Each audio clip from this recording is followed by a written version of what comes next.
অবশেষে কি বন্ধ হচ্ছে ৩ বছরেরও বেশি সময় ধরে চলা রুশ ইউক্রেন যুদ্ধ? বৃহস্পতিবার মস্কোর এক সংবাদ সম্মেলনে যুক্তরাষ্ট্রের দেয়া ৩০ দিনের অস্থায়ী যুদ্ধবিরতিতে সম্মতি জানিয়েছেন রুশ প্রেসিডেন্ট ভ্লাদিমির পুতিন। তবে যুদ্ধবিরতির প্রকৃতি নিয়ে ওয়াশিংটন ও কিয়েভের দিকে ছুড়েছেন অনেক প্রশ্ন, সঙ্গে জুড়ে দিয়েছেন অনেক শর্ত। তবে তিনি বলেন, এ বিষয়ে যুক্তরাষ্ট্রের সঙ্গে বিশদ আলোচনায় বসবে রাশিয়া। শত্রুতা বন্ধে আমরা যুদ্ধবিরতিতে সম্মতি জানাচ্ছি, তবে পর্যায়গুলো এমনভাবে করা উচিত যাতে এটি দীর্ঘদিন টিকে এবং সকল সংকটের সমাধান দেয়। এদিকে রুশ ইউক্রেন যুদ্ধ বন্ধে বৃহস্পতিবার পশ্চিমা সামরিক জোট নেটোর প্রধান মার্ক রুটের সঙ্গে হোয়াইট হাউসে বৈঠকে বসেছেন মার্কিন প্রেসিডেন্ট ডোনাল্ড ট্রাম্প। বলেন, যুদ্ধবিরতি ইস্যুতে বিশেষ দূত স্টিভ উইটকফ মস্কোতে আলোচনায় বসেছে। সেই সঙ্গে যুদ্ধবিরতি কার্যকর করায় জটিলতা আছে বলে জানান ট্রাম্প।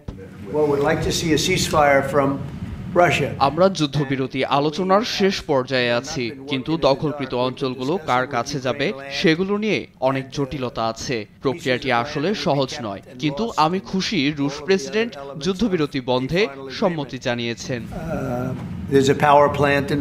তবে পুতিন যুদ্ধবিরতিতে সম্মতি জানালেও এর পেছনে বড় চাল চালছে বলে অভিযোগ করেছেন ইউক্রেনীয় প্রেসিডেন্ট ভলোদিমির জেলেনস্কি।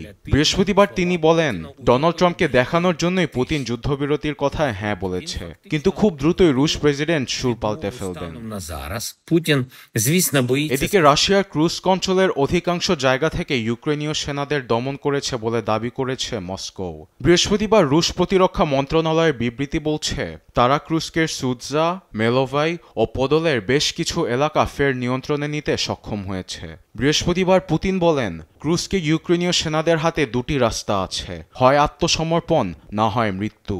তবে কিয়েভ বলছে, ক্রুস্ক অঞ্চল দখলে রুশ সেনারা নানান রণকৌশল অবলম্বন করে চাপ প্রয়োগ করছে। আরবিদ আফসার, নিউজ ডেস্ক, দেশ টিভি।